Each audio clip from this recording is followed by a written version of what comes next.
Kita bernyanyi, memuji Dia, bersuka cita, bertepuk tangan.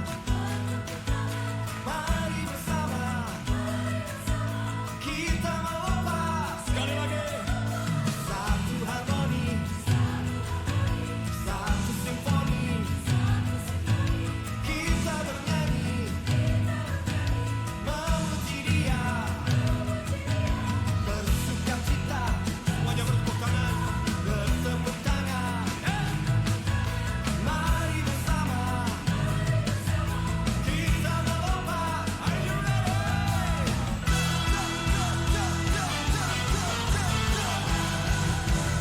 Jika dia dicaci maki, dia tidak membalas. Ya, bagaimana kalau hamba Tuhan dicaci maki orang terus dia balas? Balas membalas itu salah. Tuhan tidak melakukan itu. Dikatakan di sini ketika itulah Yesus dicaci maki, dia tidak membalas dengan caci maki. Ini contohnya. Ketika ia menderita, ia tidak, waktu dia menderita dia tidak mengancam. Awas, kalau penderitaanku sudah selesai, aku balas kamu. Tidak. Tapi ia menyerahkannya kepada Dia yang menghakimi dengan adil. Dia menyerahkan diri kepada Tuhan. Dia serahkan semuanya. Persoalan. Seorang murid itu harus mati dari akunya.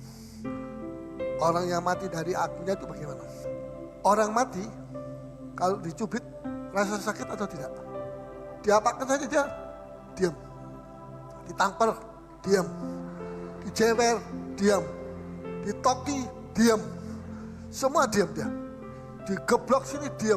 Dikata kamu ini, dimaki-maki diam. Orang sudah mati tidak rasa. Disakiti tidak rasa dia. Orang mati itu tidak bisa merasa sakit. Karena itu kalau saudara mati dari diri saudara, saudara tidak bisa merasa tersinggung sama orang. Tidak bisa lagi merasa tersinggung. Merasa sakit hati sama orang itu. Karena dia memaki saya, mencaci maki saya. Ya, saya sakit hati sebenarnya. Orang yang sudah mati tidak bisa rasa sakit. Sakit hati pun tidak bisa. Kalau sudah masih sakit hati, itu berarti sudah masih hidup, dagingnya masih hidup. Orang yang sudah mati tidak akan rasa tersinggung. Orang mati itu dikritik tetap tenang dia. Tenang sebenarnya. Dimarahi tetap tenang. Disakiti dan dicaci maki tetap dia tenang. Dia tidak bereaksi. Karena dia sudah mati, dia diam saja. Dia tidak balas caci maki dengan caci maki. Dan waktu dia menderita, dia tidak mengancam, awas lu ya. Nanti kalau aku sudah keluar dari sini, aku akan hantam kamu. Tidak akan mengancam seperti itu. Karena dia sudah mati. Bukan mati-mati ayang.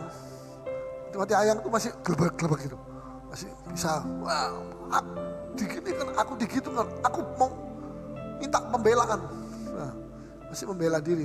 Tapi kalau sudah mati betul, dia menyerahkan dirinya kepada hakim yang adil, yang akan menghakimi dia. Ya, bukan teori.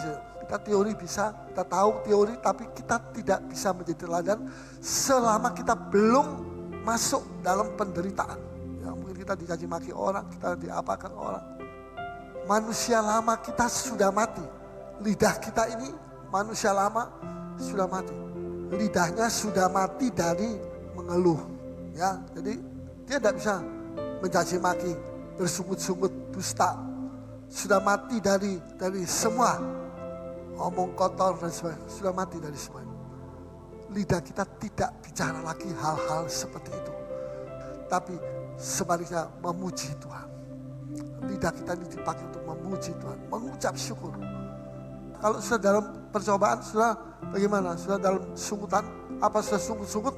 Apa sudah mengkritik kembali orang lain? Apa sudah membalas dengan ucapan-ucapan yang tidak benar? Ya, kalau kita masih suka bersungut-sungut, itu tandanya kita ini masih belum mati. Lidah kita ini masih suka hidup dengan mengatakan kata-kata yang kotor dan sebagainya. Ya, tapi Tuhan mau supaya lidah kita ini disucikan.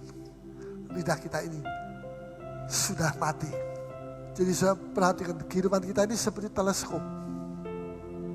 Melalui kehidupan kita, orang bisa melihat Yesus. Yang jauh itu dekat dengan kita. Dia bisa melihat Yesus itu lebih nyata. Seperti bintang itu. Wah, ini tadinya kok seperti apa? Nggak yakin saya. Sekarang kok betul seperti bintang. Besar sekali. Dan lebih jelas.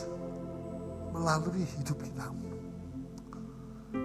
Penting sekali. Kita ini mesti jadi teleskop. Jangan orang teropong kita. Wah, orang Kristen ini kok gelap semua. Biarlah kalau orang meneropong hidup kita. Mereka melihat Yesus yang besar. Banyak orang Kristen hidupnya seperti teleskop yang rusak. Nggak bisa lihat ya, rusak. Rusak ini om. Ya, apa ya rusak? Ya macam-macam dalamnya ya rusak. Nah, sehingga orang tidak bisa melihat Yesus yang jelas.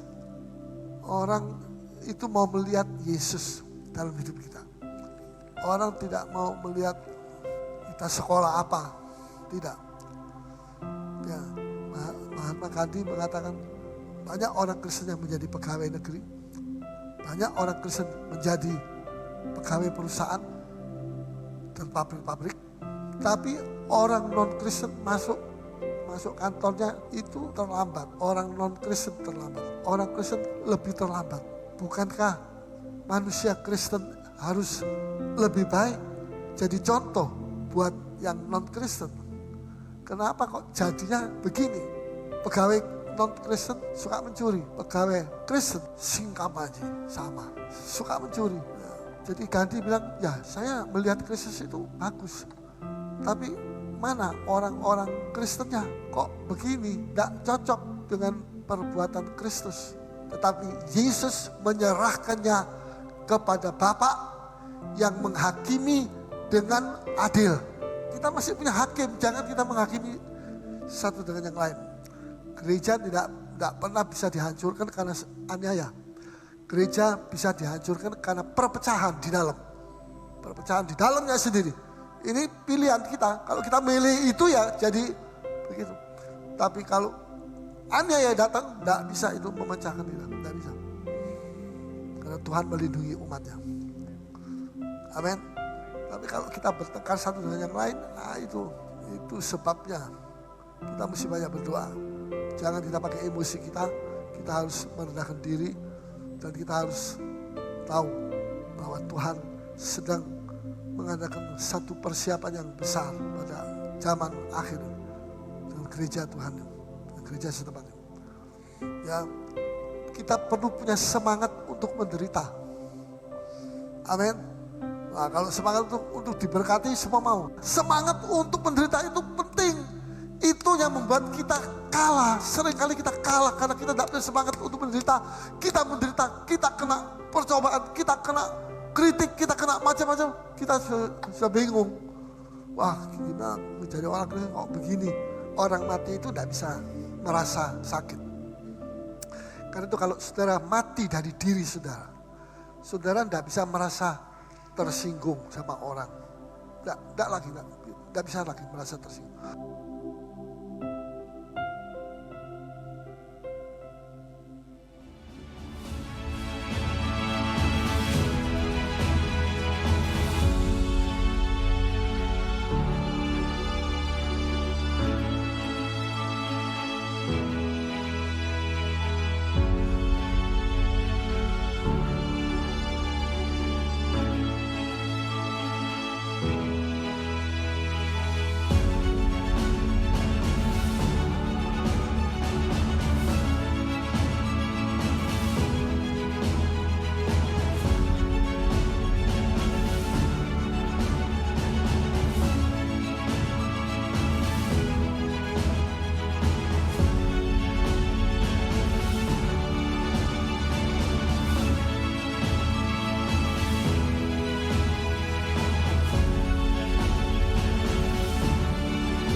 Puji Tuhan, shalom.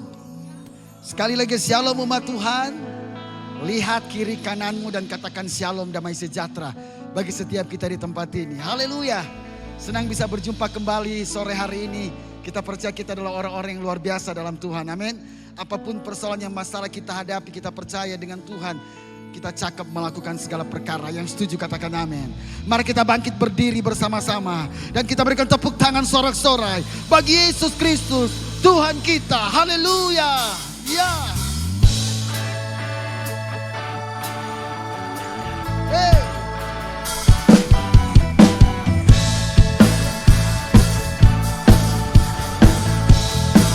Petra Church lebih lagi bagi dia. Amin.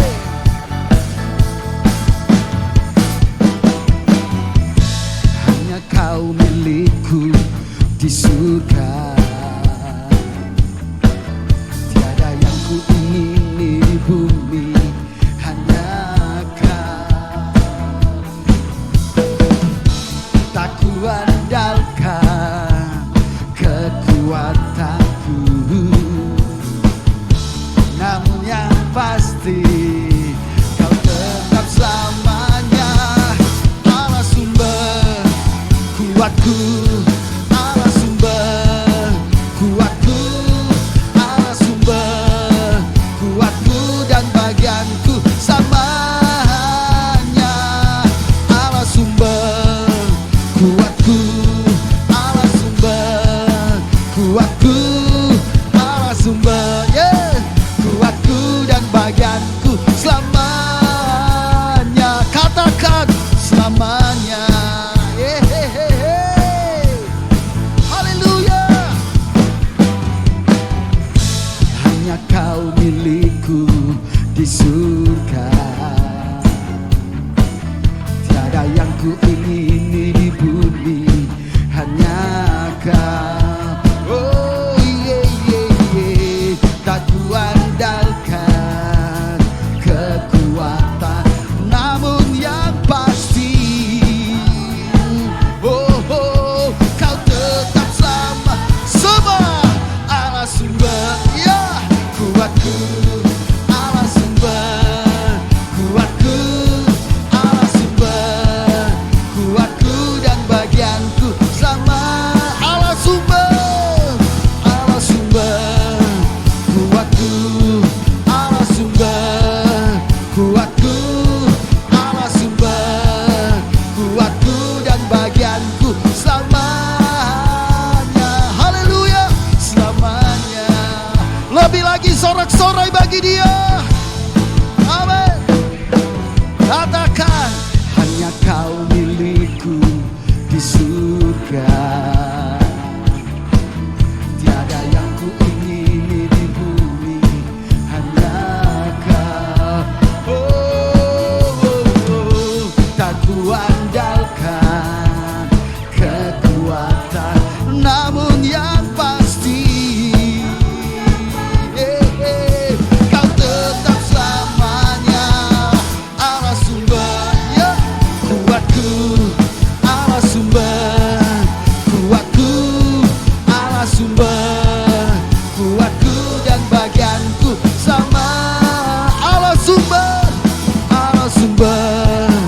kuatku, hey Allah sumber kuatku, Allah sumber kuatku dan bagianku selamanya, selamanya.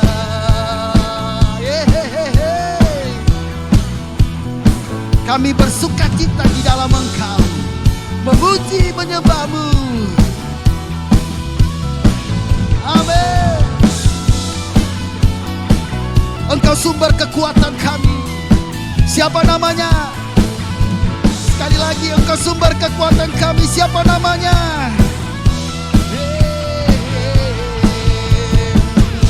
Tak kuandalkan kekuatan, namun yang pasti kau tetap sama. Allah sumber kuatku, Allah sumber kuatku, Allah sumber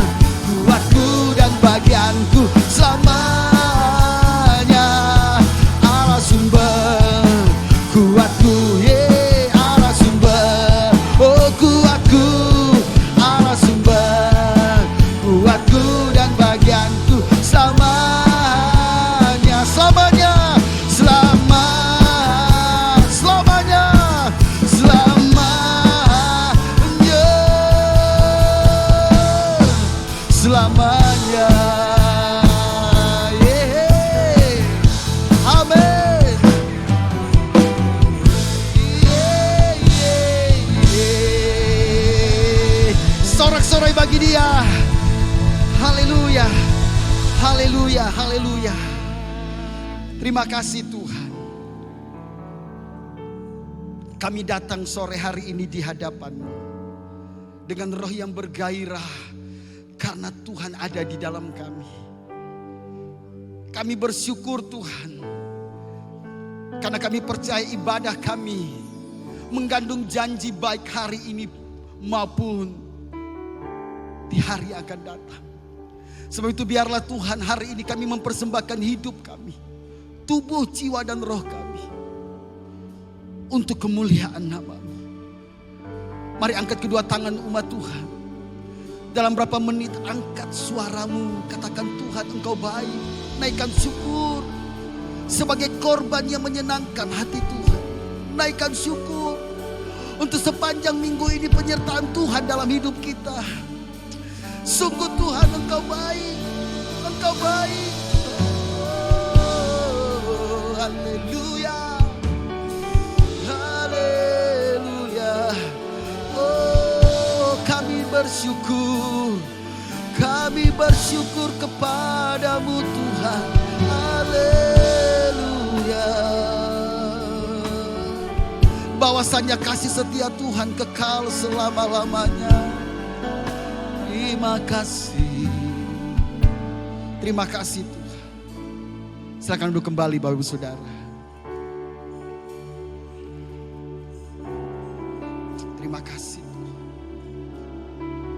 Engkaulah kekuatan kami, Engkau penolong kami, Engkau perisai kami.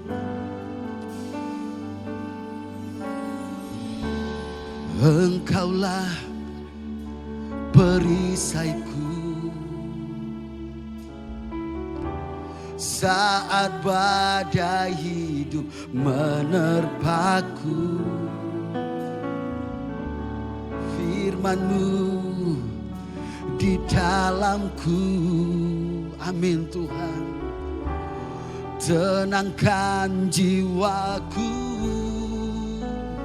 Ku kan berdiri di tengah badai. Dalam kekuatan yang Kau berikan, sampai kapanpun ku kan bertahan, karena Yesus selalu menopang hidupku. Terima kasih Tuhan. Terima kasih Yesus. Terima kasih Roh Kudus. Engkaulah perisai kami. Sama-sama katakan. Engkaulah perisaiku saat badai hidup menerpaku.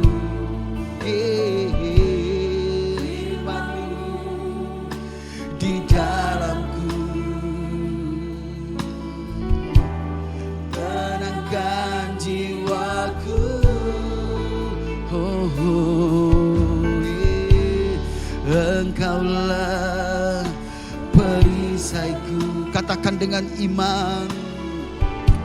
Saat badai hidup menerpaku, katakan firman-Mu. Oh, Dia di dalamku. Oh, tenangkan jiwaku. Ku kan berdiri di tengah badai, dalam kekuatan yang Kau berikan, sampai kapanpun ku kan bertahan, karena Yesus selalu menopang hidupku. Terima kasih Tuhan. Terima kasih Yesus. Haleluya. Jemaat saja katakan, Engkaulah perisaiku. Engkaulah, jemaat Tuhan, perisaiku. Amin.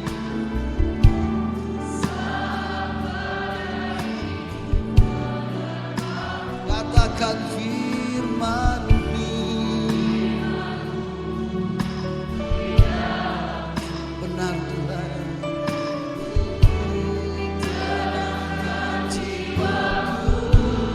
Sekali lagi semua katakan, Engkaulah perisaiku. Saat badai hidup menerpaku, firman-Mu di dalamku. Haleluya. Oh, tenangkan jiwaku. Oh, ku kan berdiri di tengah badai, dalam kekuatan yang Kau berikan. Sampai kapanpun ku kan bertahan, karena Yesus selalu menopang. Ku kan berdiri, amin. Haleluya. Kuatan, amin, yang Kau berikan. Sampai kapanpun ku kan bertahan, karena Yesus. Oh, haleluya. Oh, ku kan berdiri, amin, di tengah badai. Haleluya, yang Kau berikan. Sampai kapanpun ku kan bertahan, karena Yesus selalu karena Yesus selalu karena Yesus selalu menopang hidupku.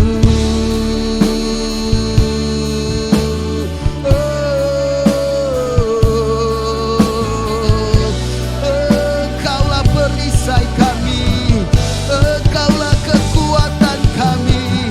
Kami datang Tuhan memuji-Mu Yesus.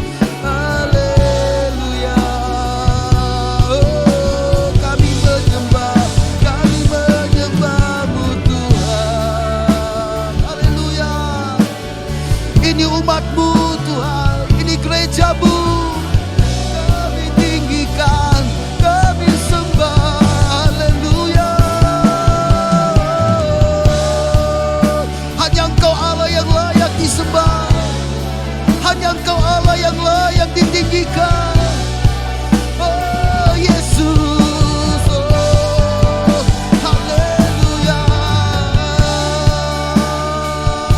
Kami persembahkan hidup kami, kami persembahkan hati kami, oh bagi-Mu Tuhan. Haleluya. Yesus Tuhan. Haleluya. Terima kasih Tuhan. Haleluya. Pastikan sore hari ini setiap kita terhubung dengan Tuhan. Ini kami Tuhan. Apapun yang terjadi, apapun yang kami alami, kami percaya Engkau sumber kekuatan kami. Engkau adalah perisai hidup kami. Oh terima kasih Tuhan, terima kasih. Kami bersyukur, kami bersyukur. Mari angkat tanganmu bersama-sama. Oh haleluya, haleluya. Ini umatmu, ini gerejamu Tuhan.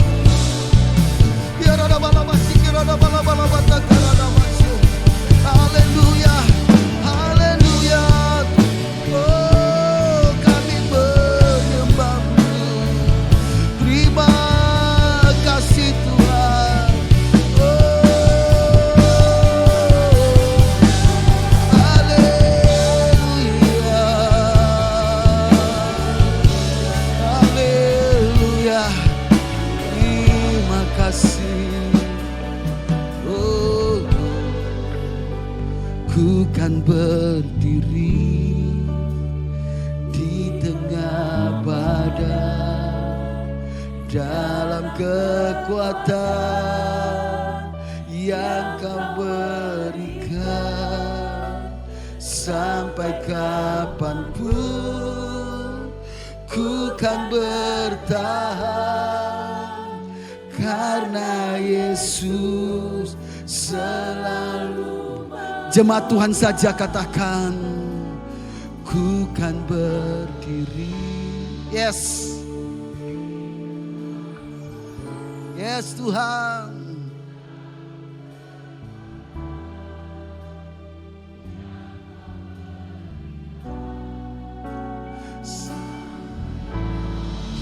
Oh, ku kan bertahan karena Yesus. Amin. Menopang hidupku.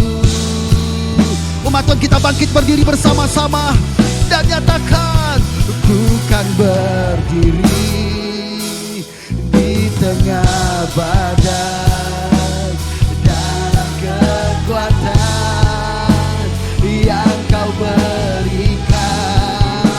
Sampai kapanpun ku kan bertahan, karena Yesus selalu katakan, karena Yesus, karena Yesus selalu menang, karena Yesus, karena Yesus selalu menopang hidupku. Berikan sorak-sorai bagi Dia. Haleluya, kami tidak akan pernah menyerah apapun yang terjadi.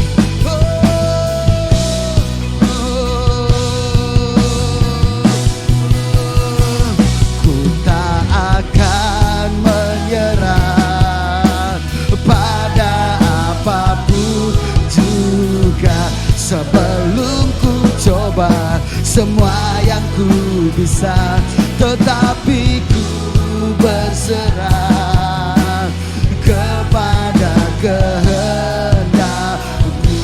Hatiku percaya Tuhan punya rencana. Haleluya, haleluya. Hati kami percaya Tuhan. Kami percaya, kami percaya Tuhan. Haleluya. Terima kasih Tuhan. Terima kasih. Kami bersyukur Padamu. Terima kasih Tuhan. Terima kasih. Haleluya. Terima kasih Tuhan. Hati kami percaya Amin. Engkau tidak pernah berhenti bekerja. Yes. Engkau terus bekerja. Terima kasih Tuhan. Biarlah hati kami terus percaya. Meskipun di depan kami ada tembok yang tebal, ada laut yang dalam, kami percaya tidak ada tembok yang terlalu tebal bagi Tuhan untuk bisa dirobohkan. Tidak ada laut yang terlalu dalam bagi Engkau untuk bisa diseberangi. Kami percaya, hati kami percaya, Sebesar apapun raksasa-raksasa persoalan di depan kami, Engkau lebih besar dari apapun. Yes. Terima kasih Tuhan. Terima kasih. Seperti Engkau merobohkan tembok Yeriko.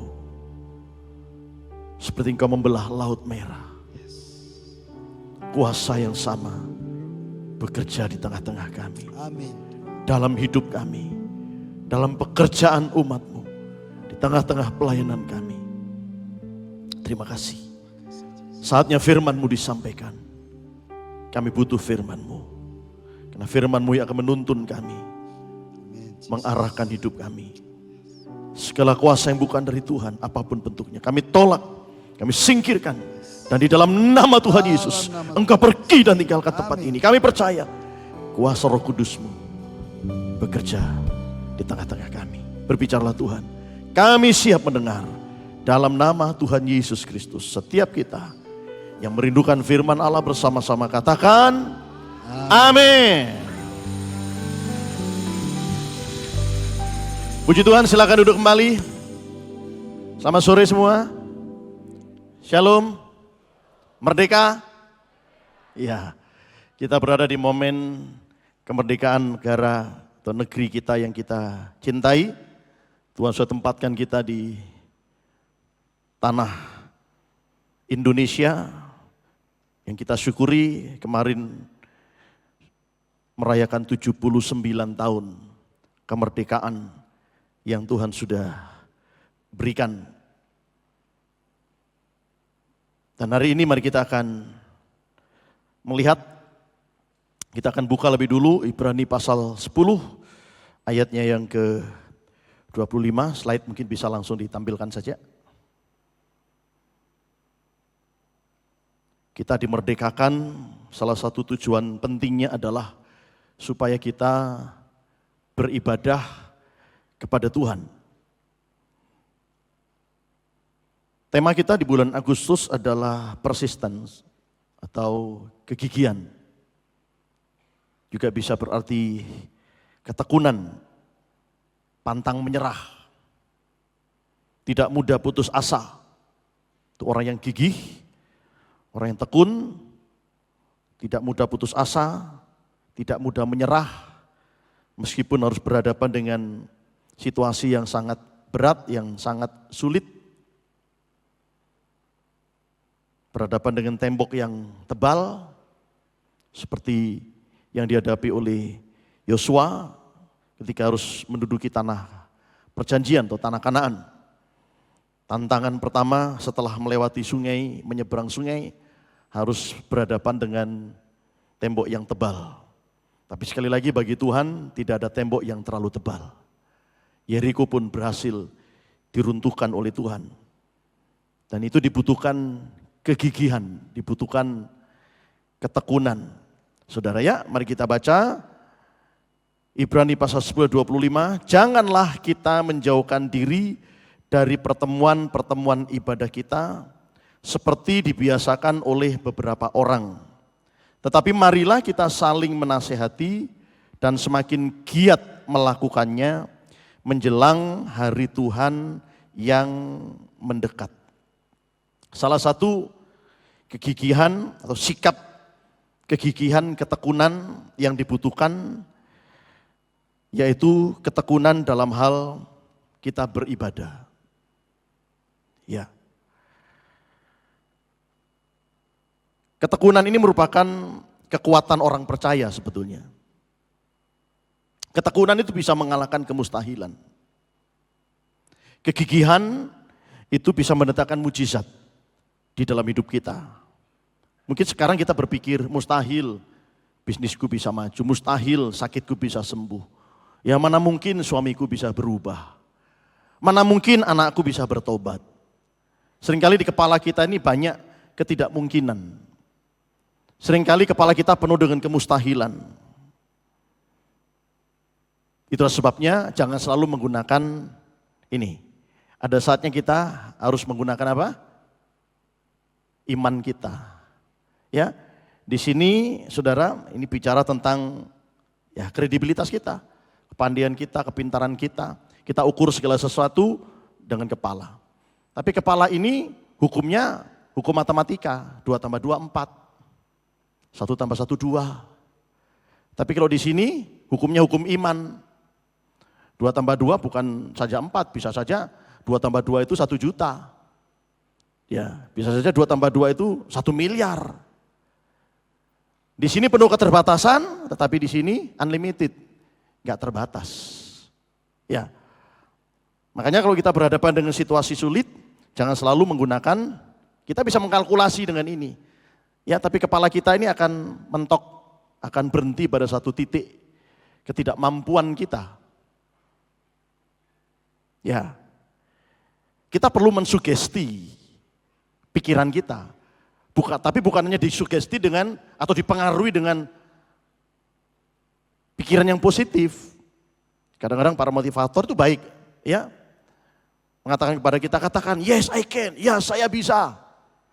Tapi kalau kata-kata ya saya bisa ini sumbernya dari diri kita sendiri, ini nanti akan cenderung kita mengandalkan kekuatan sendiri. Dan Alkitab berkata, terkutuklah orang yang mengandalkan kekuatannya. Ya, pikiran kita perlu kita sugesti dengan hal yang positif. Pikiran kita juga bisa kata, saya pasti bisa. Tapi bukan karena saya yang bisa. Firman Allah yang harus mensugesti, mempengaruhi pikiran kita. Kalau firman yang mempengaruhi pikiran kita, saudara, maka apa yang mustahil bisa jadi mungkin. Bisa jadi tidak mustahil. Ya. Jadi tidak cukup hanya menggunakan kepala kita. Para ahli mensurvei keberhasilan seseorang itu bukannya ditentukan dari kepandaiannya atau kepintarannya.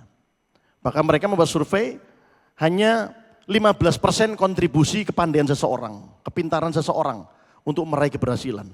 Sisanya 85% itu dari attitude kita, sikap hidup kita, karakter kita. Pandai saja nggak cukup, saudara, untuk jadi orang yang berhasil. Pintar saja punya banyak gelar nggak cukup. Dibutuhkan integritas, bukan hanya kredibilitas. Apa itu integritas? Apa itu attitude, sikap hidup? Salah satunya adalah kegigihan. Pintar tapi nggak gigih, mudah menyerah, ya nggak bisa berhasil. Betul ya? Pandai saja tapi nggak tekun bisa berhasil? Nggak bisa. Ya. Bahkan kontribusi dari sikap hidup itu 85%. Kejujuran, ketekunan, kegigihan, kesetiaan, kesabaran, itu semuanya sikap hidup yang sangat diperlukan untuk bisa meraih keberhasilan. Ya, jadi tidak ada kesuksesan tanpa disertai dengan kegigihan. Tidak ada kesuksesan tanpa disertai dengan ketekunan. Kita akan sulit, saudara, meraih keberhasilan kalau kita tidak gigih, kalau kita tidak tekun. Dan hari ini, saudara, saya hubungkan keberhasilan itu juga dengan ketekunan kita dalam hal ibadah. Karena ternyata ibadah itu bukan hanya melulu ngurusi masalah surga, saudara. Kenapa kita harus beribadah? Bahkan tadi ayat yang kita baca mengatakan kita harus semakin giat melakukannya menjelang hari Tuhan yang semakin mendekat. Kita harus semakin giat melakukan apa? Ibadah. Jangan kita menjauhkan diri dari pertemuan ibadah kita. Seperti dibiasakan oleh beberapa orang. Ternyata kan ada beberapa orang yang hobinya, yang sukanya menjauhkan diri dari pertemuan ibadah. Jadi semakin dekat dengan kedatangan Tuhan, kita harus semakin giat beribadah. Kenapa? Ya, alasan yang pertama, saya tunjukkan kepada saudara, ya, yaitu mana tadi? Oh. Karena kita ditebus oleh Tuhan, tujuan utama kita ditebus oleh darah Yesus itu bukan hanya untuk keselamatan kita. Tapi setelah kita diselamatkan, ada tujuan yang mengikuti keselamatan itu. Yaitu ibadah. Ibrani 9:14, betapa lebihnya darah Kristus yang oleh roh yang kekal telah mempersembahkan dirinya sendiri kepada Allah sebagai persembahan yang tak bercacat, akan menyucikan hati nurani kita dari perbuatan-perbuatan yang sia-sia, supaya, perhatikan ini, supaya kita dapat beribadah kepada Allah yang hidup. Jadi darah Yesus menebus kita, membebaskan kita, menyelamatkan kita. Setelah kita diselamatkan, apa tujuannya? Kalau orang itu sudah diselamatkan, supaya kita dapat beribadah kepada Allah yang hidup. Jadi dengarkan baik-baik ini. Kita beribadah bukan supaya selamat. Justru kita sudah diselamatkan. Kita sudah ditebus oleh darah Yesus, kita sudah diselamatkan oleh darah Yesus supaya kita bisa beribadah. Jadi kalau begitu saudara, ibadah itu tujuannya untuk apa? Satu, ya coba kita lihat. Ibadah itu tujuannya yang pertama, itu wujud ungkapan rasa syukur kita kepada Tuhan. Karena dia telah menebus kita, membebaskan kita, dan menyelamatkan kita. Jadi saudara jangan salah ya, ada orang berkata, saya harus beribadah supaya saya selamat. Gak ada ayatnya ibadah supaya selamat saudara. Ya, kita diselamatkan supaya bisa beribadah. Jadi saudara beribadah ini bukan supaya saudara selamat. Kita beribadah satu, supaya ungkapan rasa syukur kita karena sudah diselamatkan. Ada orang punya pemahaman yang keliru. Aku harus rajin beribadah supaya aku selamat. Kita selamat bukan karena kita beribadah, saudara. Kita selamat karena korban Kristus di atas kayu salib. Kita selamat karena darah Yesus. Darah Yesus yang sudah menebus kita, membebaskan kita, dan menyelamatkan kita.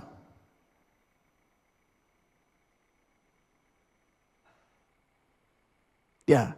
Nah, kalau kita baca di Keluaran pasal 12, kisah keluarnya bangsa Israel dari perbudakan Mesir, itu merupakan gambaran, saudara ya. Gambaran dari keluarnya kita dari perbudakan dosa. Setelah orang Israel dikeluarkan dari perbudakan Mesir, barulah kemudian mereka bisa beribadah.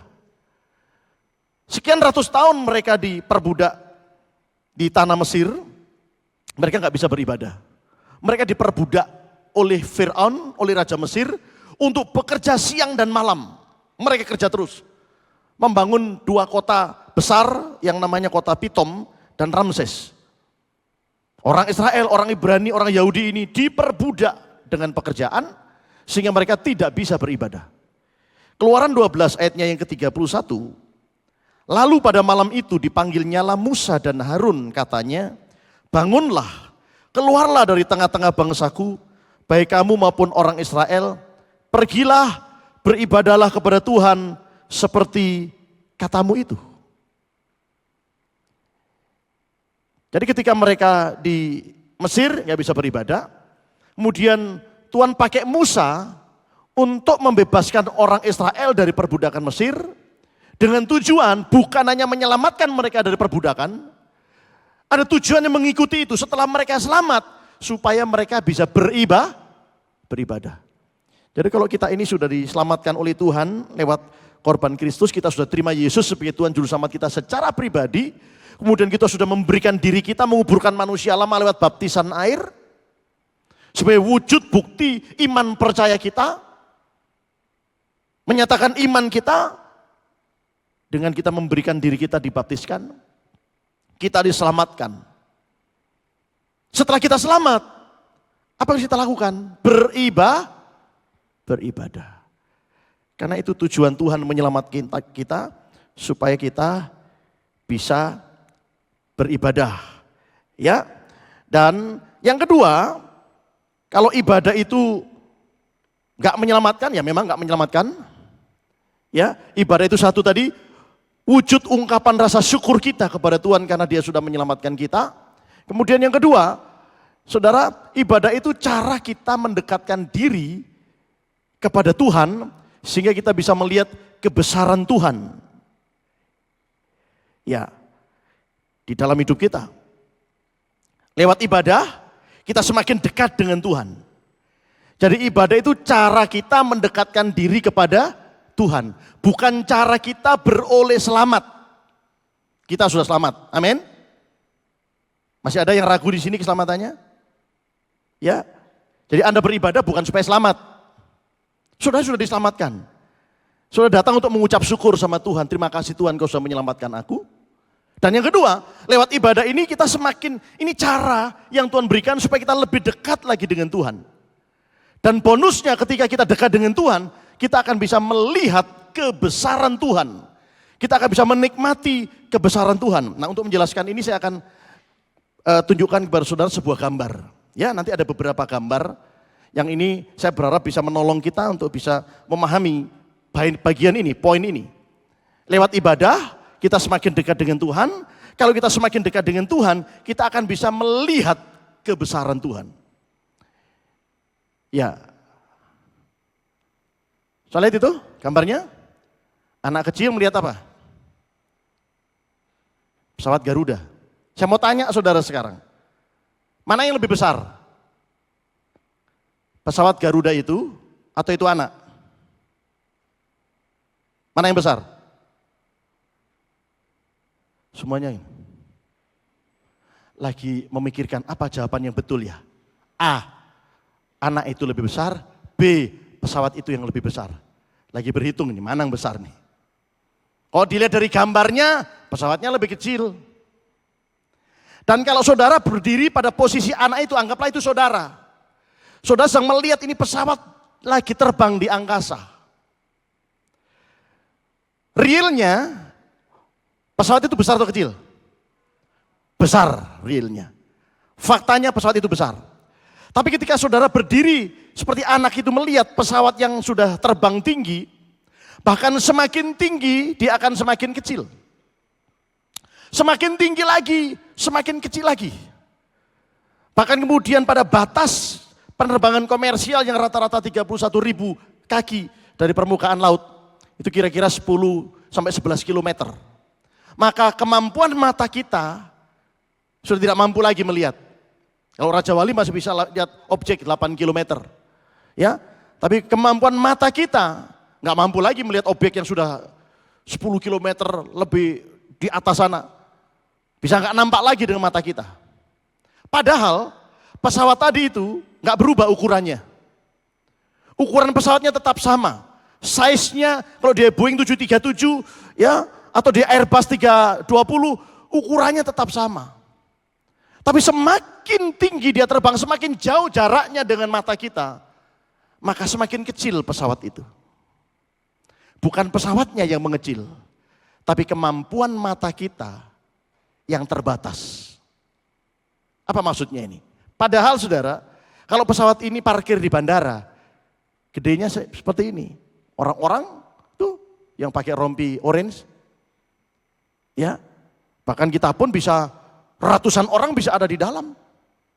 Pesawatnya begitu besar. Kenapa besar? Karena dekat. Kenapa jadi kecil? Karena jauh. Bahkan kita nggak bisa melihat lagi. Apa artinya ini?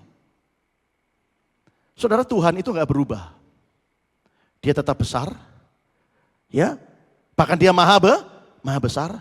Tapi kenapa kita seringkali tidak merasakan kebesaran Tuhan? Masalahnya bukan Tuhan yang mengecil. Masalahnya jarak. Jarak itu menentukan kalau jarak kita dengan pesawat itu jauh, kecil, kita nggak bisa lihat kebesarannya. Begitu pula dengan hubungan kita dengan Tuhan. Kalau kita dekat dengan Tuhan, kita akan bisa merasakan Tuhan yang maha besar itu. Kita bisa merasakan kebesaran Tuhan. Ya, tapi ketika hubungan kita dengan Tuhan jauh, jarak kita dengan Tuhan jauh, maka kita nggak bisa merasakan apa? Kebesaran Tuhan. Bukan Tuhan berubah, Tuhannya tetap sama, size-nya tetap sama, kuasanya tetap sama, dia punya unlimited power, dia punya kuasa yang tidak terbatas. Tapi kita nggak bisa merasakan kuasanya itu karena jarak kita dengan Tuhan. Ya, nah cara untuk supaya kita punya hubungan yang dekat dengan Tuhan, salah satunya adalah ibadah. Baik ibadah di gereja, maupun ibadah mesbah keluarga kita, di rumah kita masing-masing. Setiap hari kita bisa mendekatkan diri kita kepada Tuhan lewat ibadah. Lewat penyembahan saudara di rumah. Saudara, saat teduh membaca Alkitab, merenungkan firman Tuhan ini. Ketika kita semakin dekat dengan Tuhan, saudara, maka kita bisa semakin merasakan Tuhan yang begitu besar. Kalau tidak, ya nanti saudara tes, kalau ada pesawat lagi terbang, yang di Makassar kan sering terbang di atas kota ini. So pegang HP saudara, ketika dia terbang, taruh HP saudara gini. Itu pesawat bisa tertutup oleh HP ini. HP ini seolah-olah mata kita melihat HP ini lebih besar daripada pesawatnya.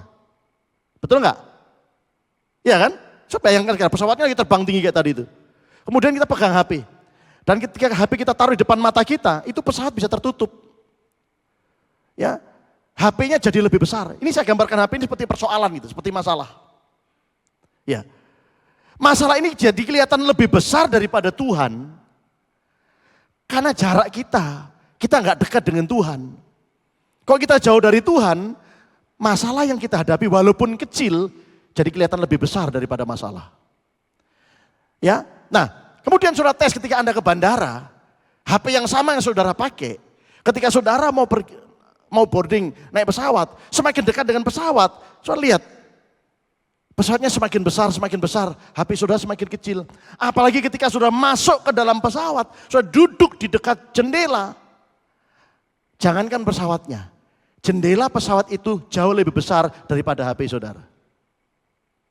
Kenapa? Karena kita ada di dalam pesawat. Dengar ini, ketika Anda tinggal di dalam Kristus, maka masalahmu jauh lebih kecil daripada Tuhan. Amin. Kalau sudah tinggal ada di dalam pesawat, jangankan saudara, HP saudara yang kelihatan kecil, tubuh kita pun dibandingkan dengan pesawatnya jauh beribu-ribu kali lipat besarnya itu pesawat daripada HP kita, daripada masalah kita. Makanya pastikan kita tinggal di dalam Kristus. Ya, saya berharap ilustrasi ini bisa membuat kita semakin memahami pentingnya kita punya kedekatan dengan Tuhan. Ya, dan cara kita mendekatkan diri kepada Tuhan lewat ibadah. Sebab itu tekunlah beribadah. Ya, jangan suka bolong-bolong kalau beribadah. Apapun yang sedang Anda hadapi, persoalan apapun yang sedang Anda hadapi, teruslah beribadah. Ya, setialah beribadah, saudara. Karena ibadah itu akan membuat kita semakin dekat dengan Tuhan. Ya, jangan sampai kita jauh dari Tuhan. Oke, ini yang pertama ya. Jadi, kenapa kita harus beribadah? Karena kita memang ditebus setelah diselamatkan supaya kita beribadah. Ditebus untuk beribadah. Dan dengan kita beribadah, kita akan semakin merasakan kebesaran Tuhan, keagungan Tuhan, keajaiban Tuhan. Masalah yang sudah hadapi, yang tadinya kelihatan besar, karena sudah jauh dari Tuhan, setelah sudah dekat dengan Tuhan, masalah yang tadinya besar, jadi kecil. Ya. Nah, yang kedua, kenapa kita harus beribadah? Karena di dalam ibadah itu ada janji. Ya, ada janji, saudara. Ibadah itu mengandung janji untuk hidup saat sekarang ini dan juga untuk hidup yang akan datang. Kehidupan setelah kematian nanti. Itu sebabnya kita harus beribadah dengan sungguh-sungguh, bukan hanya sekedar kita memenuhi kewajiban agamawi kita. Karena saya orang Kristen, hari Minggu saya harus ke gereja. Ya. Atau ada orang yang beribadah, aku beribadah nanti supaya aku diberkati. Nah, kalau kita beribadah supaya kita diberkati, berarti ibadah kita itu ibadah transaksional. Kita beribadah ada ya untung rugi nanti. Kita beribadah karena sebagai ungkapan rasa syukur kita tadi kepada Tuhan. Ya, tapi toh begitu saudara, kalau kita beribadah dengan kesungguhan hati kita, itu ada janji loh. 1 Timotius 4 ayat yang ke-8, latihan badani terbatas gunanya, tetapi ibadah itu berguna dalam segala hal. Karena mengandung janji baik untuk hidup ini maupun untuk hidup yang akan datang. Untuk hidup ini, hidup yang ketika kita masih di dunia ini. Jadi gini saudara, ibadah itu relevansinya dengan kehidupan kita sehari-hari sangat erat. Ya, keadaan umat Israel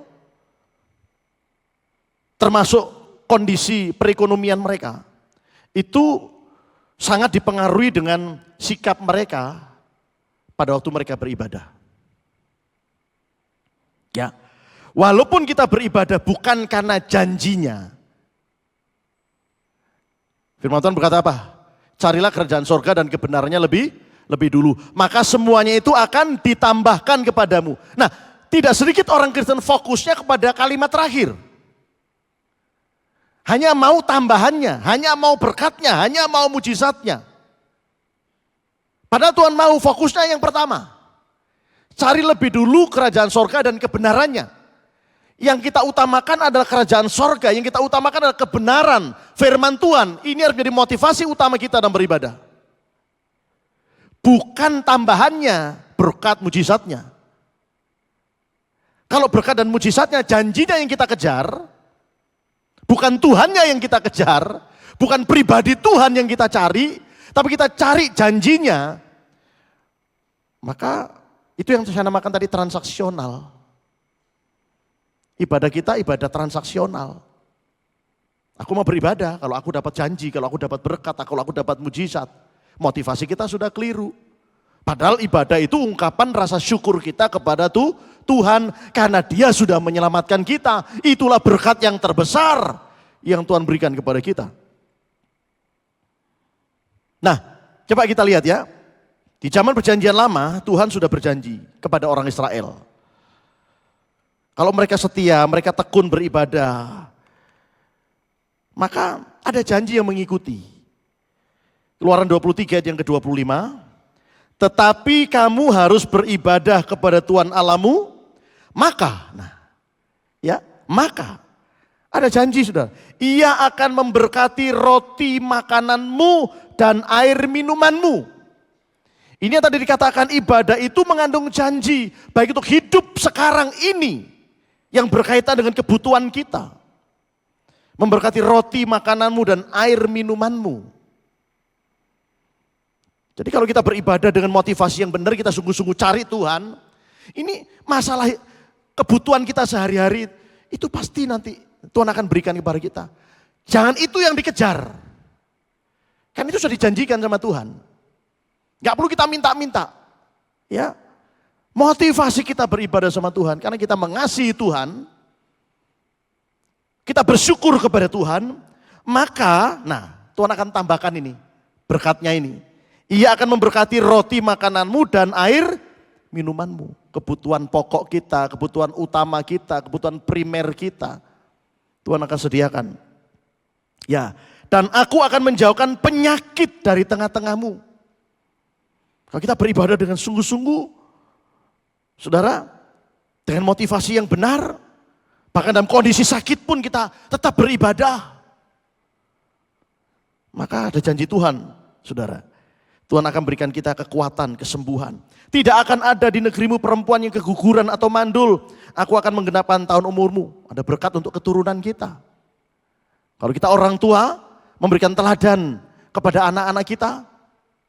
Dalam hal mencari Tuhan, dalam hal beribadah kepada Tuhan. Maka keturunan kita pun akan dipelihara oleh Tuhan. Nah, saya kasih contoh pada zaman Raja Ahab. Orang Israel pernah mengalami kemerosotan dalam ekonomi. Kenapa? Karena 3,5 tahun tidak turun hujan. Kita tahu orang-orang zaman dulu perekonomian mereka itu sangat ditentukan oleh pertanian. Ya. Dan juga peternakan. Karena bisnisnya orang zaman dulu itu bisnis pertanian. Hasil bumi dan peternakan. Itu 2 bisnis utama. Plus perikanan. Makanya banyak nelayan-nelayan, termasuk Petrus. Itu bisnis utama mereka. Dan bisa dibayangkan ketika hujan bukan 3,5 bulan tidak turun hujan. 3,5 tahun tidak turun hujan. Mereka mengalami kekeringan yang begitu hebat. Kita tahu penyebabnya apa? Kenapa tidak turun hujan 3,5 tahun? Kenapa bumi mengalami kekeringan? Penyebabnya karena orang Israel tidak lagi beribadah kepada Tuhan. Mereka sudah meninggalkan Tuhan. Mereka menutup pintu rumah Tuhan. Dan yang dibuka kuil-kuil Baal. Kuil-kuil Asyera. Makanya ada nabi-nabi palsu, ya, 850 nabi Baal dan nabi Asyera. Ini yang menyebabkan Israel mengalami kekeringan. Mereka lebih beribadah kepada patung ini dan mereka meninggalkan Tuhan. Hubungan mereka dengan Tuhan dirusak karena pemimpinnya. Nah, pemimpin itu penting, saudara. Kita bersyukur Tuhan anugerahkan 10 tahun ini pemimpin yang betul-betul bekerja membangun negeri kita. Ya, pemimpin selanjutnya yang akan dilantik nanti kita doakan. Tugas kita mendoakan kesejahteraan negeri kita. Supaya pemimpin-pemimpin diberikan hikmat.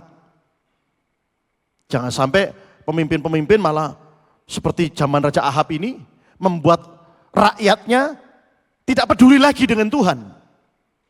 Raja Ahab seorang raja yang menjadi penyebab bersama dengan istrinya, yang menjadi penyebab orang Israel meninggalkan Tuhan. Dan akibatnya fatal. Mereka mengalami kekeringan yang sangat-sangat hebat. Dan pada waktu itu nabi yang bertugas adalah Nabi Elia. Zaman Raja Ahab adalah zaman di mana Nabi Elia diutus oleh Tuhan untuk melayani bangsa. Dan ketika melihat orang Israel semuanya sudah meninggalkan Tuhan, tidak lagi beribadah kepada Tuhan. Sebagai seorang hamba Tuhan yang punya motivasi yang benar, yang murni, yang tidak menghendaki umat Tuhan meninggalkan Tuhannya. Akhirnya dia lapor sama Tuhan, Tuhan, sisa aku seorang diri ini loh. Semuanya sudah meninggalkan Engkau. Ya, apa yang harus aku lakukan? Supaya mereka ini kembali kepada Engkau. Dan kita tahu kisahnya, Elia berdoa supaya tidak turun hujan. Betul, hujan tidak turun. Dan ini yang menyebabkan bangsa Israel menderita luar biasa. Mereka mengalami kekeringan, mengalami kelaparan, dan imbasnya juga terkena kepada Elia. Tapi dengarkan baik-baik. Di saat semua orang kelaparan, di saat semua orang kekeringan karena tidak lagi beribadah kepada Tuhan, Elia yang hubungannya tetap dekat dengan Tuhan, tetap dipelihara oleh Tuhan. Betul? Ya, di masa kekeringan, di mana semua orang susah cari makan, Elia dikasih makan sama Tuhan. Yang tidak beribadah kepada Tuhan, yang beribadah kepada patung-patung tadi, susah mereka. Tapi Elia yang tetap beribadah kepada Tuhan, dipelihara. Dan ketika kekeringan tiba, Tuhan perintahkan, Elia kamu berkemah saja di pinggir sungai Kerit. Ya, di situ masih ada aliran air yang kamu bisa minum setiap hari. Nanti makannya aku kirimkan kamu GoFood. Drivernya burung gagak. Ya, jadi tiap hari burung gagaknya datang. Bawa roti. Ya, ada orang yang berusaha dengan kepalanya. Itu ngambil roti di mana itu? Ya, masa Tuhan memberkati umatnya dengan cara burung gagaknya disuruh mencuri? Ngambil orang punya roti? Ya, kalau saya yakin burung gagak tidak ngambil rotinya orang. Kenapa? Karena Tuhan sanggup batu saja bisa diubah jadi roti kok. Apa susahnya? Yang pasti setiap hari Elia diberi makan oleh Tuhan. Dengan caranya Tuhan. Tuhan tuh punya secret place, tempat rahasia. Stok persediaan bahan makanan untuk hamba-hambanya. Untuk orang-orang yang punya hubungan dekat dengan dia. Dia dipelihara oleh Tuhan. Dan benar saudara.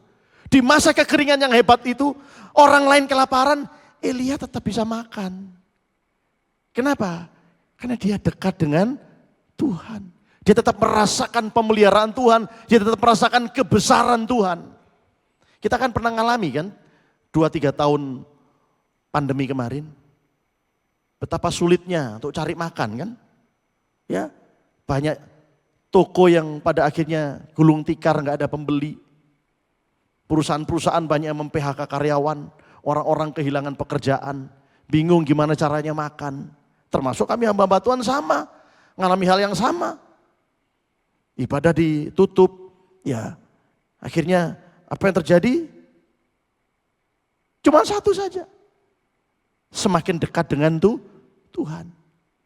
Ketika kita dekat dengan Tuhan dipelihara. Dan saya bersyukur di masa sulit 2-3 tahun terakhir lalu, tetap dipelihara Tuhan.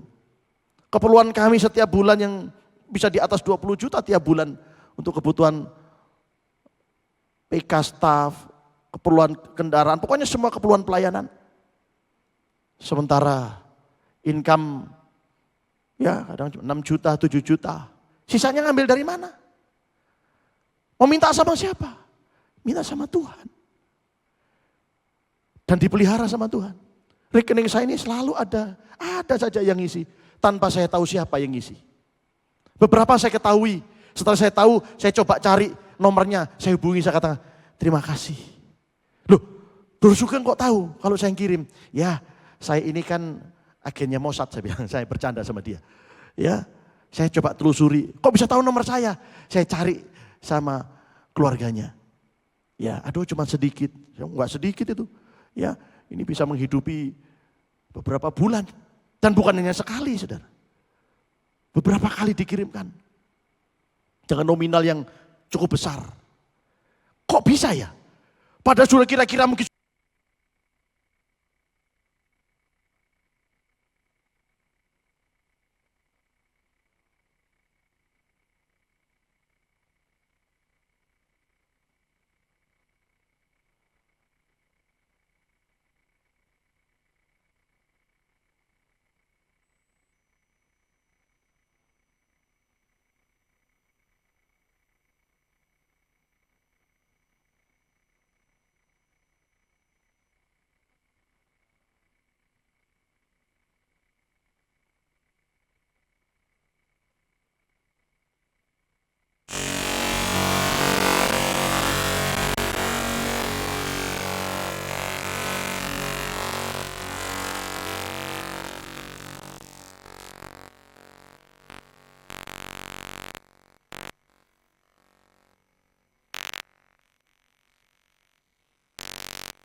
mesbahnya runtuh.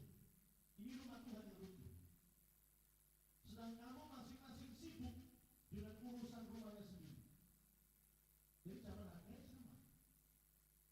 Mereka membiarkan rumah Tuhan runtuh seperti mesbah pada zaman Elia runtuh. Akibatnya apa? Itulah sebabnya langit menahan embunnya dan bumi menahan hasilnya. Ketika langit menahan embun, tidak ada hujan. Kalau nggak ada hujan, bumi menahan hasil. Tidak ada hasil. Ayat 11. Dan aku memanggil kekeringan datang ke atas negeri, ke atas gunung-gunung, ke atas gandum, ke atas anggur, ke atas minyak, ke atas segala yang dihasilkan tanah, ke atas manusia dan hewan, dan ke atas segala hasil usaha. Kering semuanya. Ya, rumah tangga kering, dompet kering, ya, hati kering, semuanya kering. Semua yang diusahakan gak ada hasilnya. Bekerja berapa banyak, di atas kertas kelihatannya profitnya banyak, sampai di rumah Tuhan hembuskan. Kemana ini semua hasil usahaku? Di atas kertas banyak nih, kenapa begitu sampai di rumah kok malah minus? Apa sebabnya? Sebabnya karena mereka membiarkan rumah Tuhan runtuh. Mereka tidak beribadah lagi kepada Tuhan. Ya, itu sebabnya saudara, jangan kita berpikir ibadah itu gak ada kaitannya, gak ada relevansinya dengan keadaan ekonomi kita. Sangat kuat hubungannya. Jadi jangan sampai saudara kita meninggalkan ibadah.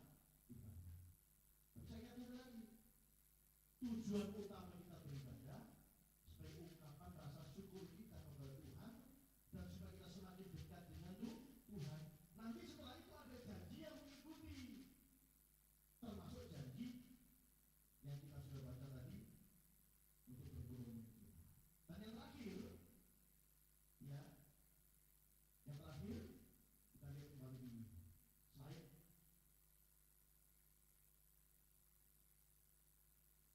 Ibadah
tanpa mempersembahkan hati kepada Tuhan.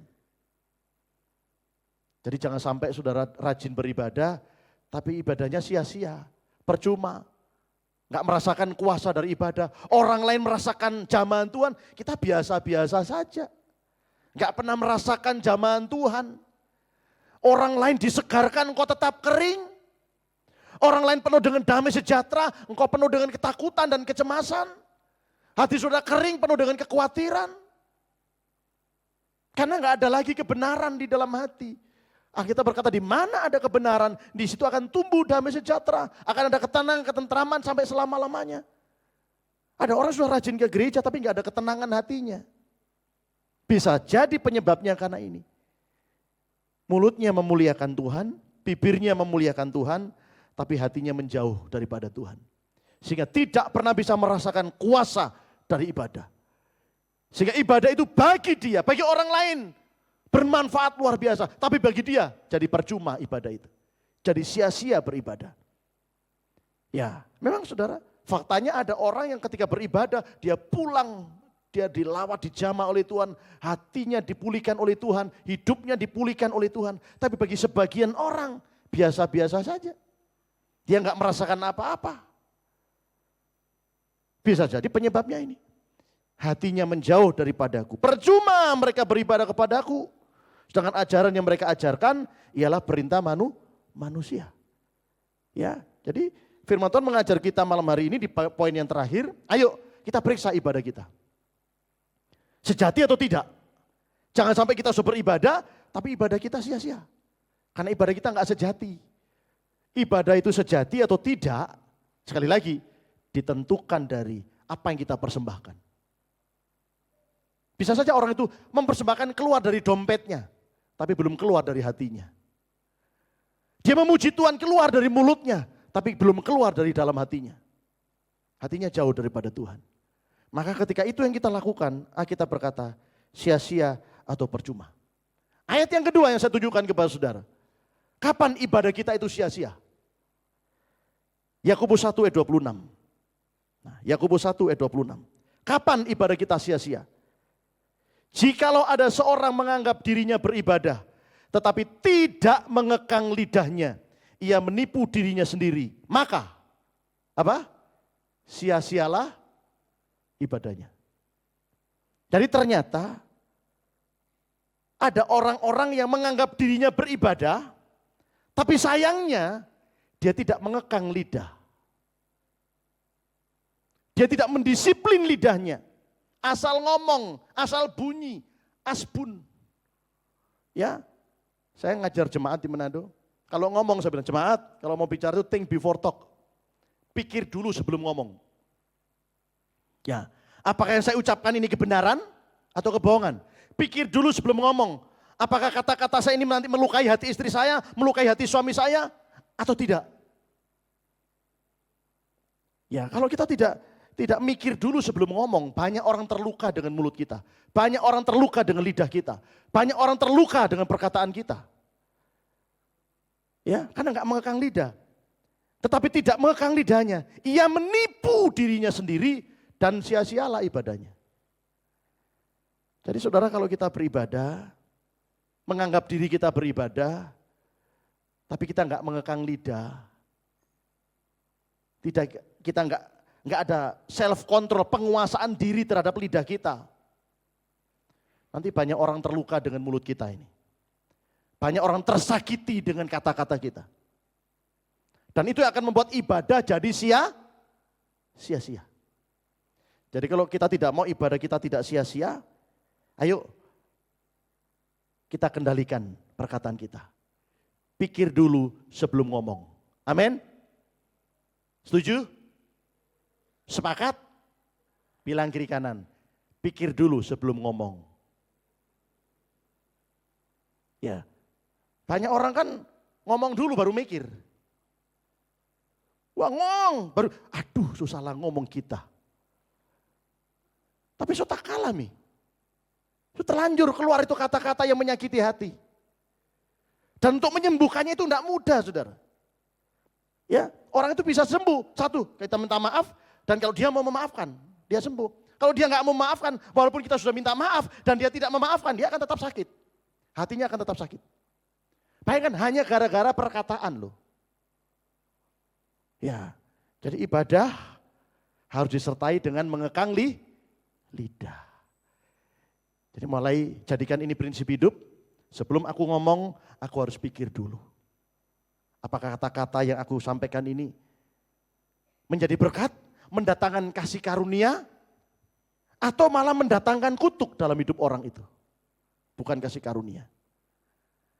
Kalau kata-kata yang kita ucapkan, kata-kata penuh dengan makian, kata-kata kotor, kata-kata penuh dengan umpatan, itu enggak akan pernah bisa mendatangkan kasih karunia. Ya. Dan itu akan membuat ibadah kita sia-sia. Ya, dan tanda yang terakhir, ibadah yang sejati di ayat 12 ayat yang kedua tadi, kita kembali ke Roma 12. Ini yang terakhir. Janganlah kamu menjadi serupa dengan dunia ini, tetapi berubahlah oleh pembaruan budimu sehingga kamu dapat membedakan manakah kehendak Allah, apa yang baik, yang berkenan kepada Allah dan yang sempurna. Kalau kita sudah mempersembahkan hidup kita kepada Tuhan, hati kita kepada Tuhan, ini tanda pertama ibadah yang sejati. Maka yang kedua, tanda yang mengikuti adalah akan ada perubahan hidup. Ya, jadi ibadah yang sejati satu ditandai dengan persembahan hidup, yang kedua ditandai dengan perubahan hidup. Cara kita berkata-kata berubah. Ya, dulu suka maki-maki, sekarang sudah berubah. Dia bisa mengendalikan diri. Itu salah satu tanda kedewasaan. Orang yang dewasa salah satu parameter, salah satu yang bisa diukur dari kehidupan orang yang dewasa rohaninya adalah dia bisa mengendalikan dirinya, kata Yakobus. Orang yang dewasa itu orang yang bisa mengendalikan dirinya, termasuk mengendalikan lidahnya, bibirnya, mulutnya. Semakin dia dewasa, semakin bisa mengendalikan lidahnya. Maka ibadahnya tidak sia-sia. Ya, karena dia beribadah, dia mempersembahkan hidupnya, maka yang kedua, hidupnya pasti akan mengalami perubahan. Cara berkata-katanya berubah. Dulu suka menyakiti, sekarang berubah. Enggak suka menyakiti. Ya, sekarang suka menasehati, suka membangun. Berubahlah oleh pembaruan budimu, sehingga bisa membedakan mana kehendak Allah. Jadi orang dewasa itu bisa membedakan mana kehendak Allah. Ya, saya sering katakan begini, kalau orang lain ngomongin saudara, ya, orang lain ngomong yang macam-macam terhadap saudara, sikapi dengan dewasa.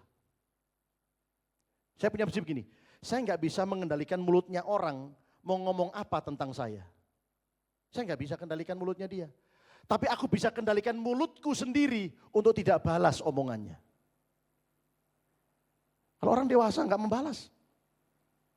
Dia kunci mulutnya, dia diam. Dia serahkan semuanya kepada Tuhan. Ya, orang dewasa bisa mengendalikan dirinya, termasuk mengendalikan lidahnya, mulutnya. Saya nggak bisa kendalikan mulutnya orang yang mau ngomong apa tentang saya. Tapi saya bisa kendalikan mulut saya sendiri untuk nggak balas omongannya dia. Ya, sekarang bukan hanya mulut yang bisa bicara, jempol pun bisa ngomong. Betul? Sekarang jempol pun bisa bicara. Bicaranya di mana? Ini loh. Jempol bisa bicara di WhatsApp, jempol bisa bicara di Facebook. Ya. Dan saya beberapa kali dihakimi orang lewat media sosial. Ditulis lagi nama saya jelas-jelas. Ya, dikata-katai saya. Ditambah dengan pendeta pembohong dan lain sebagainya. Apa yang saya lakukan? Saya harus mendidik diri saya harus dewasa menyikapi itu. Saya balas satu huruf pun tidak. Saya harus bisa mengendalikan jempol saya. Walaupun kadang-kadang gemes sekali ini orang. Ya, dan saya berusaha perdamaikan secara offline, bukan online di media. Saya coba telepon dia dan kemudian diterima. Ya. Saya bilang, saya datang ke rumah ya, hamba Tuhan juga nih. Saya datang ke rumah ya, saya mau klarifikasi, saya jelaskan, duduk persoalannya. Oh enggak, biar nanti saya datang betul ke rumah, ke pastori saya. Setelah saya jelaskan baru, oh, tapi sudah terlanjur. Sudah terlanjur nama saya ada di medsos, dikata-katai. Untungnya saya nggak balas. Karena orang yang dewasa bisa mengendalikan termasuk jempolnya. Ya, jadi kenapa saya aktif di media sosial? Saya monitor jemaat kami di Manado. Ya, kalau dulu masih suka curhat di medsos gitu ya, ada apa-apa marah di medsos, marah di Facebook. Setelah banyak dengar khotbah dari mimbar, saya nasihati mereka. Sekarang enggak lagi. Dan kalau ada begitu, lebih baik japri. Kirim inbox. Jangan di wallmu, jangan di yang semua orang bisa membaca. Ya, karena orang yang dewasa bisa mengendalikan dirinya. Termasuk bisa mengendalikan jempolnya. Ya, ayo semua kita kendalikan jempol kita. Amin. Karena jempol bisa bicara sekarang. Nah, inilah saudara yang sore malam hari ini saya bisa sampaikan kepada saudara. Biarlah di saat-saat di mana hari Tuhan sudah semakin mendekat ini, kita semakin tekun beribadah. Amin. Ya, karena ibadah itu ungkapan rasa syukur kita kepada Tuhan karena kita sudah ditebus. Dan di dalam ibadah juga ada janji dari Tuhan. Semakin kau rajin tekun beribadah, engkau semakin dekat dengan Tuhan. Engkau semakin bisa melihat kebesaran Tuhan. Engkau akan semakin merasakan pemeliharaan Tuhan. Dan ingat, ibadah itu harus dari hati. Bukan hanya secara lahiriah. Dan disertai dengan mengekang lidah kita. Amin. Puji Tuhan. Mari saya undang semuanya kita bangkit berdiri. Kita akan datang kepada Tuhan. Kita mau nyanyikan pujian. Kau Bapa yang mengasihiku.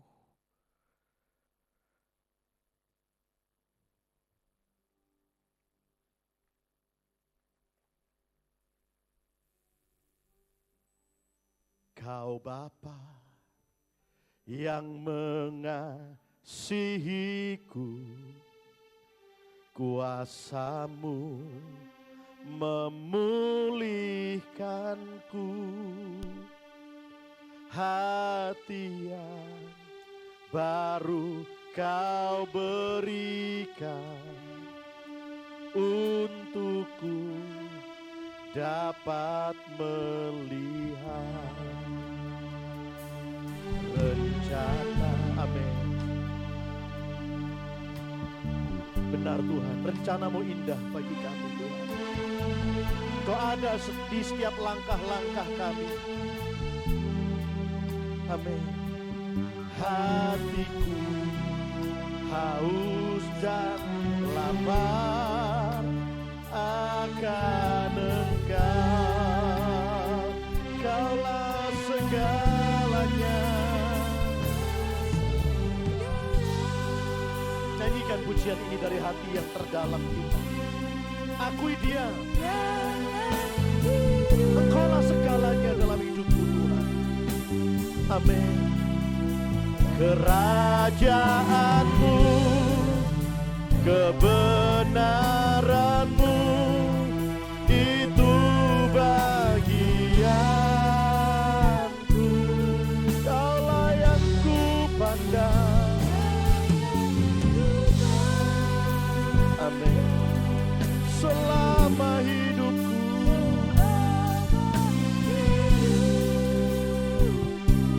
Amin. Mengasihi-Mu, memuliakan-Mu, Bapa dan Rajaku. Dari atas nyanyikan pujian ini dengan segenap hati kita. Katakan, Kau Bapa yang mengasihiku. Amin. Kuasa-Mu memulihkanku, hati yang baru Kau berikan untukku dapat melihat rencana-Mu indah bagiku. Kau ada di setiap jalanku. Hatiku haus dan lapar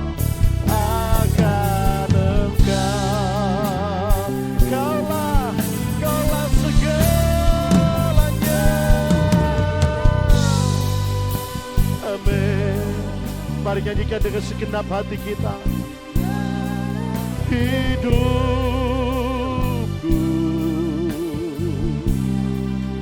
kerajaanmu, kebenaranmu, itu bagianku. Kaulah yang ku pandang. Amin, amin, amin. Selama hidupku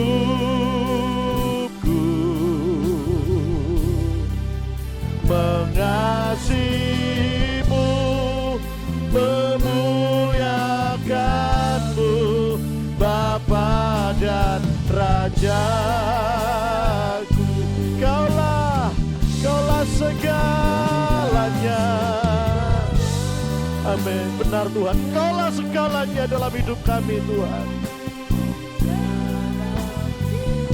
Dengan segenap hati kami, dengan segenap kekuatan kami mau terus memuliakan Engkau Tuhan. Amin.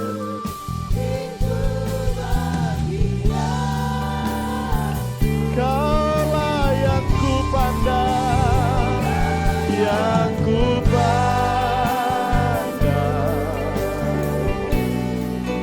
selama hidupku,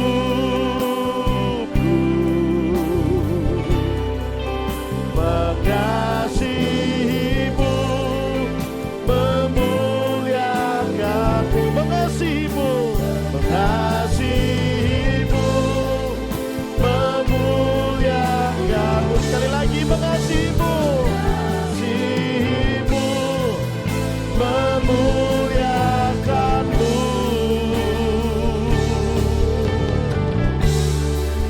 Bapa dan Rajaku.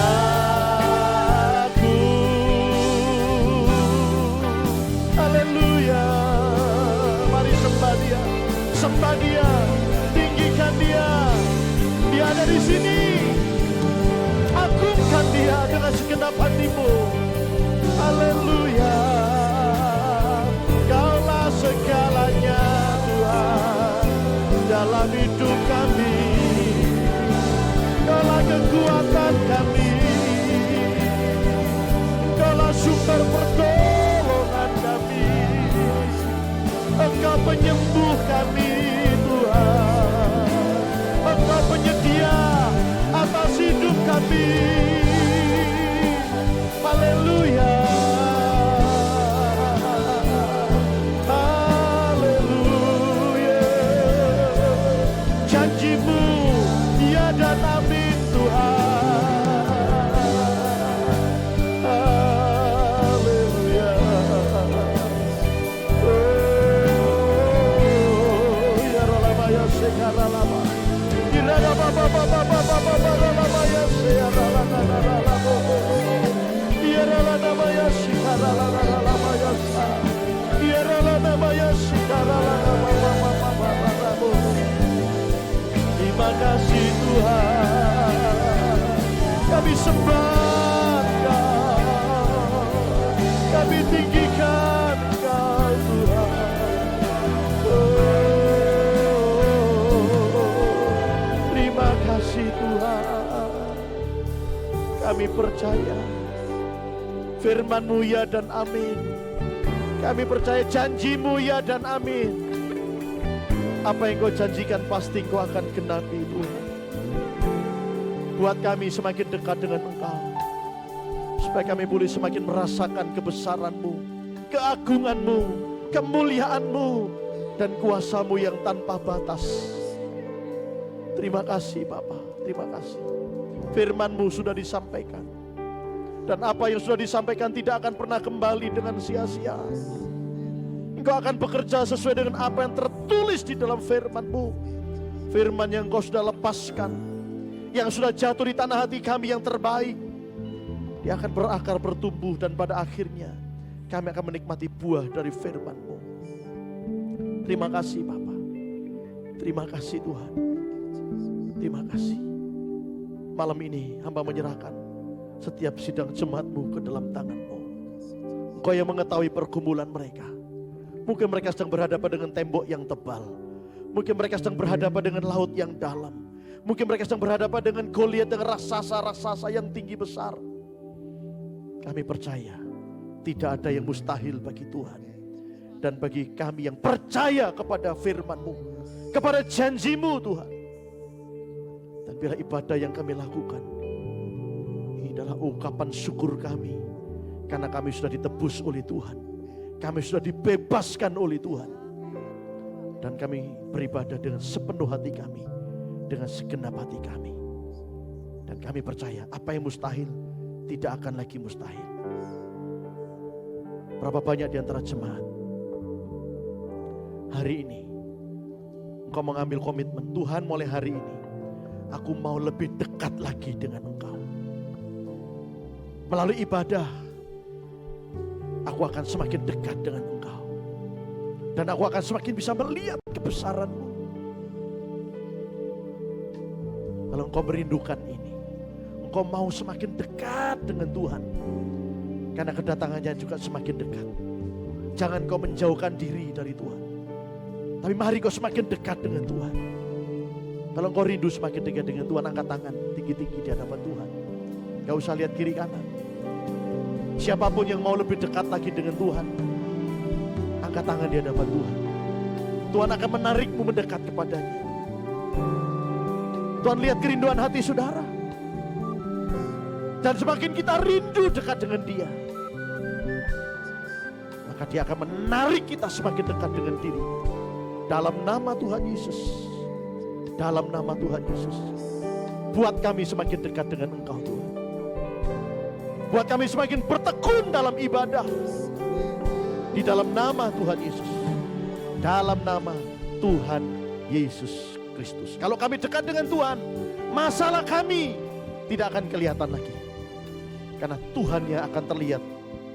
Engkau akan lebih besar dari persoalan kami. Tapi kalau kami jauh dari Engkau, masalah itu akan semakin besar bagi kami. Terima kasih untuk firman-Mu. Katakan terima kasih Tuhan. Katakan terima kasih Tuhan. Terima kasih, terima kasih. Meteraikan firman-Mu dan mampukan kami melakukannya. Terima kasih. Kami percaya yang lemah sudah dikuatkan. Kalau ada yang sakit sudah disembuhkan oleh Tuhan. Kalau ada yang bimbang dan ragu, engkau sudah diteguhkan oleh Tuhan. Engkau pulang dengan semangat yang baru. Engkau pulang dengan kekuatan yang baru. Di dalam nama Tuhan Yesus. Terima kasih. Sesaat lagi kami akan memberi untuk pekerjaan Tuhan. Lewat persembahan kami. Baik persembahan persepuluhan, persembahan misi, persembahan operasional pelayanan. Tuhan, berapapun yang kami bawa ke rumah perbendaharaan, buka tingkap di langit dan curahkan berkat-Mu dengan limpah. Dalam nama Tuhan Yesus Kristus. Setiap kita yang sudah diberkati dan siap menjadi berkat bersama-sama. Katakan amin. Silakan duduk kembali. Saya kembalikan kepada pemimpin pujian. Puji Tuhan, saya percaya semua kita diberkati oleh Tuhan. Amin. Nah, sebelum kita akan memberikan persembahan untuk pekerjaan Tuhan, kami ingin menyambut Bapak Ibu Saudara yang dikasihi Tuhan yang baru pertama kali hadir dalam ibadah Gereja Petra pada sore bahkan menjelang malam ini. Ada yang baru pertama kali hadir? Kami ada rekan-rekan sekerja akan menyambut saudara. Dalam hitungan yang ketiga saudara bisa mengangkat tangan. 1, 2, 3. Yang baru pertama kali hadir. Bisa angkat tangan? Iya. Ada?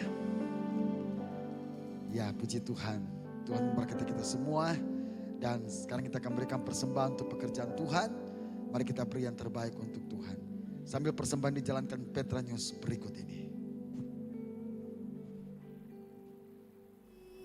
Kami berdoa Tuhan, berdiri bagi negeriku, mencari wajah-Mu, rendahkan diri.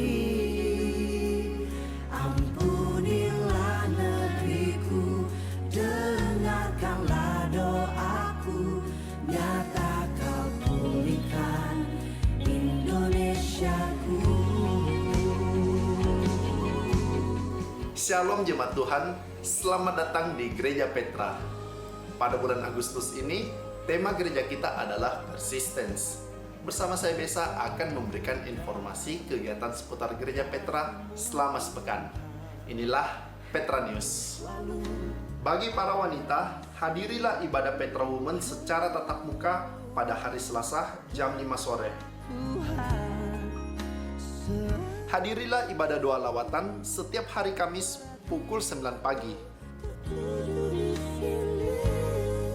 Mari kita nikmati hadirat Tuhan pada ibadah doa pujian penyembahan setiap hari Kamis pukul 6:30 malam.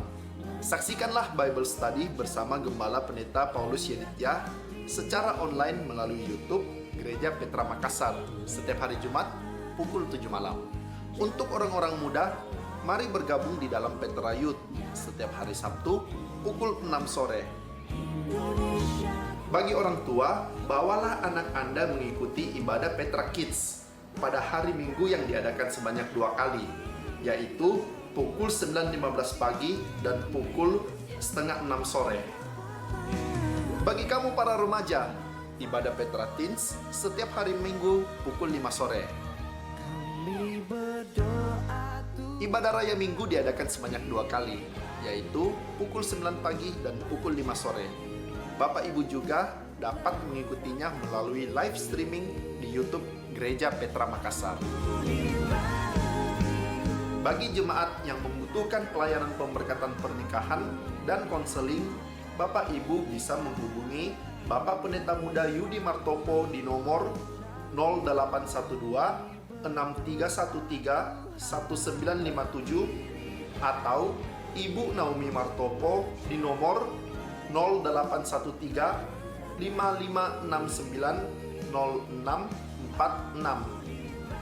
Akan diberkati dalam pernikahan kudus pada hari Sabtu 24 Agustus 2024, pasangan mempelai Stephen Sirapanji dengan Florence Devina Chandra.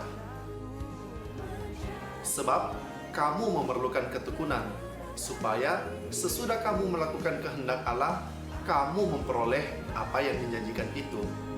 Demikianlah Petra News untuk minggu ini. Tetaplah bertekun dalam Tuhan.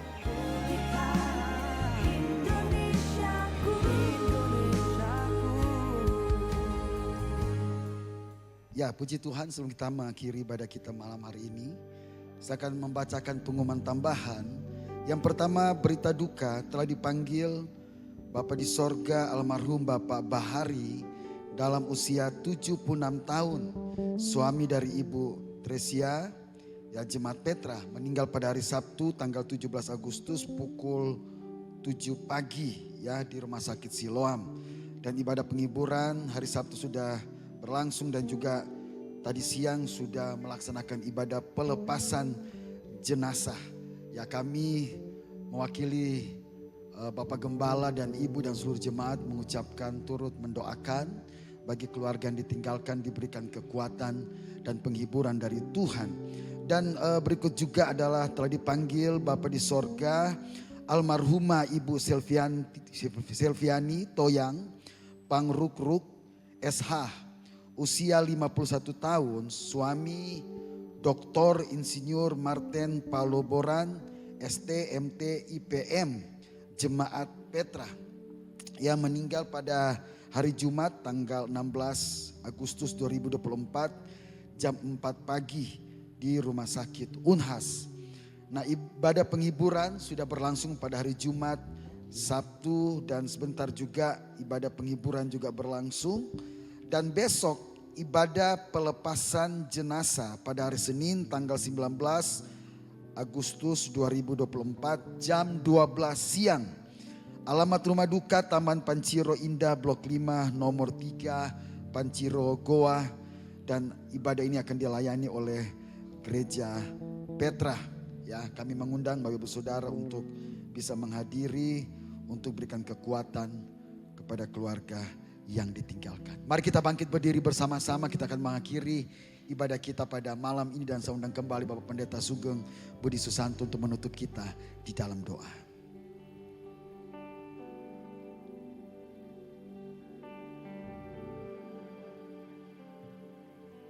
Mari kita berdoa. Kami bersyukur Tuhan, Engkau sudah memberkati ibadah ini. Pujian dan penyembahan kami sudah naikkan di hadapan-Mu, biarlah menyenangkan hati-Mu. Kebenaran firman-Mu sudah disampaikan, biarlah terus menguatkan, meneguhkan, bahkan mendewasakan hidup kami untuk siap menyambut kedatangan Tuhan kali yang kedua. Persembahan kami sudah berikan, dan apapun yang kami sudah bawa ke rumah perbendaharaan kiranya diberkati oleh Tuhan. Anak-anakmu yang saat ini dalam kedukaan karena ditinggalkan oleh orang-orang yang mereka cintai, kuatkan dan hiburkan mereka. Seluruh ibadah penghiburan dan juga pelepasan dan pemakaman kami serahkan dalam tangan Tuhan. Kau memberkati hamba-hambamu yang kau percayakan melayani. Sekali lagi seluruh keluarga yang ditinggalkan diberikan kekuatan dan penghiburan oleh Tuhan. Terima kasih Bapak. Dan sebelum kami pulang, kami terus menyerahkan Bapak dan Ibu Gembala kami dalam tangan Tuhan. Kiranya Engkau terus menyatakan kemurahan-Mu, kasih karunia-Mu semakin dilimpahkan buat seluruh keluarga besar, anak-anak, menantu, cucu semua diberkati oleh Tuhan. Dan seluruh rencana-Mu digenapi dalam kehidupan mereka. Terima kasih, dan sesaat lagi kami akan pulang. Engkau sertai kami tibakan dengan selamat. Segala bentuk romo celaka, ranjangan jahat manusia kami tolak singkirkan dalam nama Tuhan Yesus Kristus. Tadakan tangan saudara. Pulanglah dengan segala berkat anugerah dari Allah Bapa, Anak dan Roh Kudus menyertai kita semua mulai malam ini sampai selama-lamanya. Diberkatilah kita semua. Diberkatilah nikah dan rumah tangga kita. Diberkatilah anak cucu kita. Diberkatilah pelayanan dan pekerjaan kita. Diberkatilah studi pendidikan saudara, pekerjaan saudara, bisnis saudara, toko-toko saudara, pabrik-pabrik saudara, perusahaan saudara, karir saudara. Diberkati oleh Tuhan. Kota Makassar diberkati Tuhan. Bangsa Indonesia diberkati Tuhan. Pulanglah, jadilah berkat, jadilah jawaban mulai malam ini sampai Tuhan Yesus datang menjemput kita. Dalam nama Tuhan Yesus Kristus. Haleluya. Amin. Selamat malam, selamat pulang. Tuhan berkati. Shalom.